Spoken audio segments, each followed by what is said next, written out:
Bismillahirrahmanirrahim. Assalamualaikum warahmatullahi wabarakatuh. Alhamdulillah. Alhamdulillahirabbil alamin. Wa bihi nasta'in wa ala umuri dunya waddin.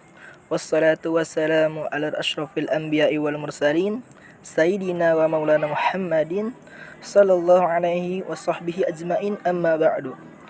Rabbi israh li sadri wa yassir li amri wahlul 'uqdatam min lisani yafqahu qawli.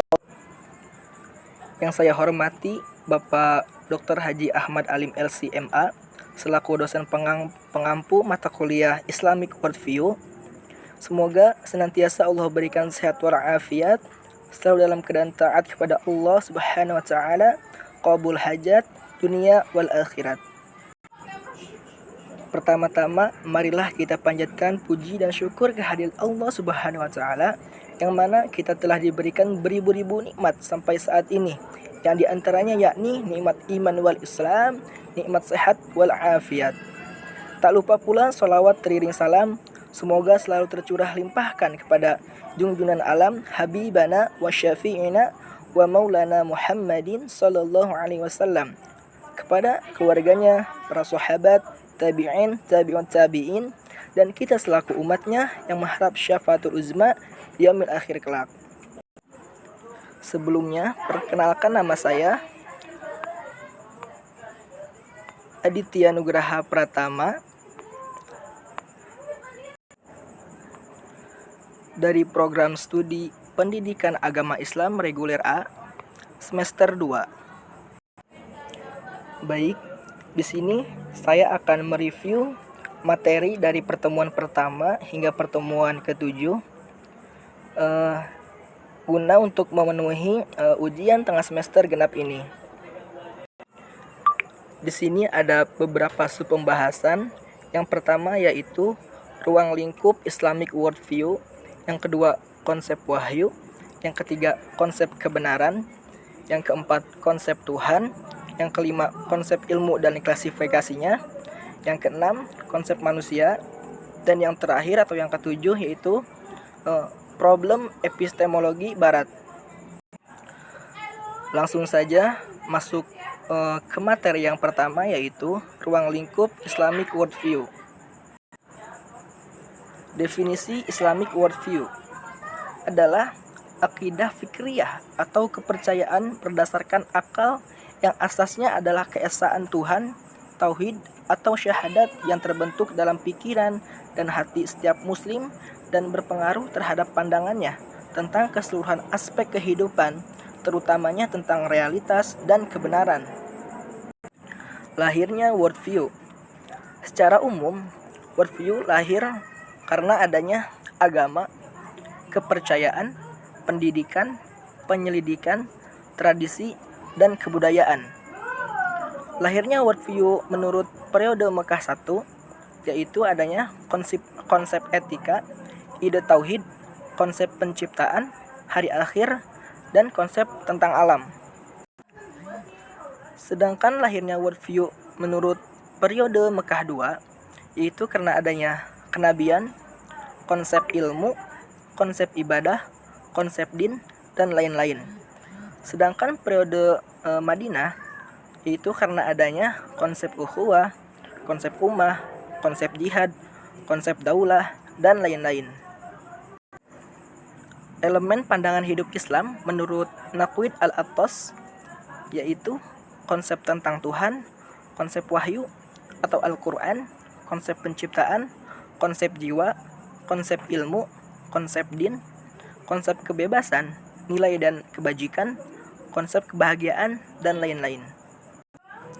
Worldview barat itu mereka anti otoritas, relativisme, pluralisme, anti worldview, liberalisme, sekularisasi, rasionalisasi, dikotomi, desakralisasi, non-metafisis, pragmatis, dan empiris. Perbandingan worldview Islam dan Barat. Perbandingan yang dilihat dari sisi asasnya, Islam itu berdasarkan wahyu, hadis, akal, pengalaman, dan intuisi. Sedangkan Barat, mereka berdasarkan rasio, spekulasi, dan filosofis. Dilihat dari segi pendekatan, Islam itu berdasarkan tauhidi atau keesaan, sedangkan Barat yaitu berdasarkan dikotomis. Dilihat dari segi sifatnya, Islam itu berdasarkan otentitas dan finalitas, sedangkan Barat berdasarkan rasionalitas, terbuka, dan selalu berubah-ubah. Dilihat dari makna realitas dan kebenarannya, Islam berdasarkan kajian metafisik dan berdasarkan wahyu. Sedangkan Barat, dia berdasarkan pandangan sosial, kultural, empiris, dan rasional. Objek kajian dari Islam ini invisible dan visible, alam al-mulk dan alam al-syahadan. Sedangkan Barat tidak. Dampak masuknya worldview Barat ke dalam worldview Islam itu adanya kesamaan agama, feminisme, gender, kritis terhadap otoritas ulama dan ilmu-ilmu dalam Islam, kritis terhadap Al-Quran, hermeneutika, HAM, dan demokratis atau anti syariah. Materi yang kedua yaitu konsep wahyu. Pengertian konsep wahyu secara bahasa adalah al-isyarah, al-syariah atau sejarah yang cepat, al-kitabah atau tulisan, al-maktub tertulis, al-risalah atau pesan, al-ilham, al-ilam al-kahfi atau pemberitahuan yang bersifat tertutup dan tidak diketahui pihak lain. Sedangkan menurut istilah, wahyu adalah pemberitahuan atau risalah Allah Subhanahu wa taala kepada seorang nabi tentang berita-berita gaib, syariat, dan hukum tertentu. Wahyu mempunyai dua unsur utama, yaitu yang pertama Allah Subhanahu wa taala, yaitu sebagai pemberi berita, dan yang kedua yaitu nabi, yaitu sebagai penerima berita. Jumlah nabi ada 124.000 dan rasul berjumlah 313, dan yang disebutkan dalam Al-Quran hanya ada 25.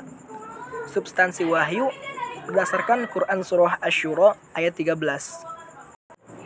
Islam sebagai agama wahyu berdasarkan Quran Surah Al-Imran ayat 19 dan 85.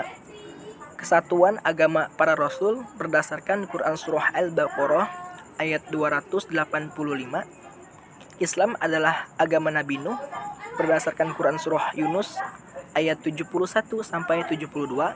Islam adalah agama Nabi Ibrahim dan anak cucunya berdasarkan Quran Surah Al-Baqarah ayat 121 hingga 133. Islam adalah agama Nabi Muhammad SAW berdasarkan Quran Surah Al-An'am ayat 14. Dan wahyu terakhir berdasarkan Quran Surah Al-Ahzab ayat 40 dan hadis riwayat Muslim dari Abu Hurairah. Selanjutnya yaitu materi yang ketiga tentang konsep kebenaran. Konsep kebenaran merupakan konsep dasar untuk memahami konsep-konsep dasar seperti konsep Tuhan atau ma'rifatullah, konsep manusia ma'rifatul insan, dan konsep-konsep alam. Hakikat dari realitas dan kebenaran harus dipahami dari dua sisi arah yang saling berintegrasi, yaitu dari sisi keimanan dan sisi kehidupan yang juga dengan realitas kebenaran yang memiliki dua sisi, yaitu sebagai konsep dan sebagai realitas. Dalam konsep kebenaran ada yang disebut supastoiyah, adalah kebenaran yang relatif. Belajar ilmu agama adalah ma'rifatullah, yaitu ada al-haq atau kebenaran. Dalam Al-Quran terulang kurang lebih sebanyak 283 kali. Dari aktualisasi kebenaran akan melahirkan sebuah keyakinan. Konsep dari kebenaran akan melahirkan tiga konsep dari keyakinan. Yang pertama yaitu ada ilmu yakin, yaitu keyakinan yang diperoleh dari mendengar. Yang kedua ada ainul yakin, yaitu keyakinan terhadap sesuatu yang dilihat.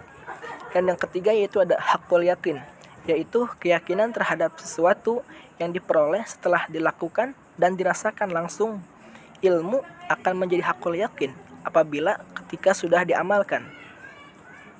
Tingkatan-tingkatan eksistensi dan keragaman operasional dalam memahami sebuah realitas itu ada 6. Yang pertama yaitu eksistensi hakiki. Yang kedua eksistensi indrawi. Yang ketiga eksistensi imajinasi. Yang keempat eksistensi intelektual haki. Yang kelima eksistensi analogi atau kiasi. Dan yang terakhir atau yang keenam eksistensi suprarasional. Berikutnya yaitu yang keempat, konsep Tuhan. Konsep Tuhan dalam agama Islam itu qul huwallahu ahad. Allah itu Maha Esa. Allah telah menjelaskan secara zat maupun sifat bahwa Allah itu Esa. Allah tempat bersandar. Allah tidak beranak dan tidak pula diperanakan. Islam berkonsep kepada tauhid. Dasarnya adalah Quran Surah Al-Ikhlas. Sikap Islam adalah lakum dinukum waliyadin terhadap agama lain. Kalau kita mengenal Tuhan ma'rifatullah, maka kita akan menemukan makna dan tujuan hidup, yaitu untuk menghambakan diri dan beribadah hanya kepada Allah. Kita memandang konsep Tuhan harus berdasarkan perspektif dan absolut berdasarkan wahyu. Dalam perspektif Islam, Allah yang menciptakan, mengatur, agar memberikan rezeki segala sesuatu. Ketika sudah ma'rifatullah, maka kita berkewajiban untuk beribadah kepada Allah sebagaimana Quran Surah Az-Zariyat ayat 56. A'udzu billahi minasyaitonir rajim. Wa ma khalaqtul jinna wal insa illa liya'budun. Yang artinya, dan tidaklah aku ciptakan jin dan manusia tidak lain hanyalah untuk beribadah kepadaku. Materi berikutnya yaitu yang kelima, konsep ilmu dan klasifikasinya.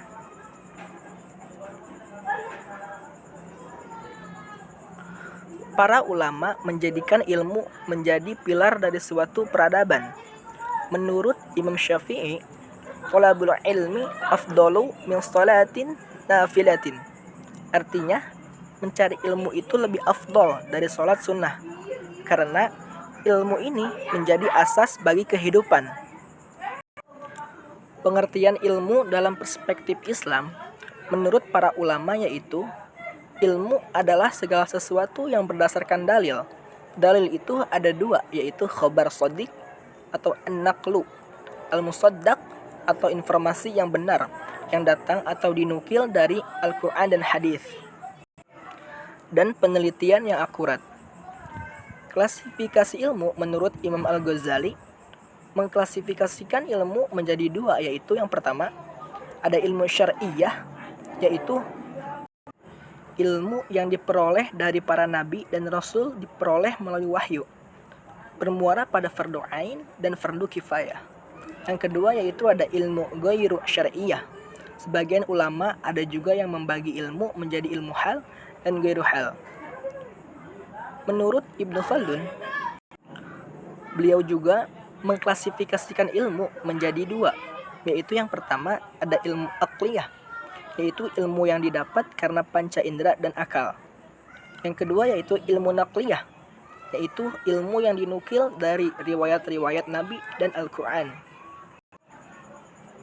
Berikutnya yaitu materi yang keenam, yaitu konsep manusia.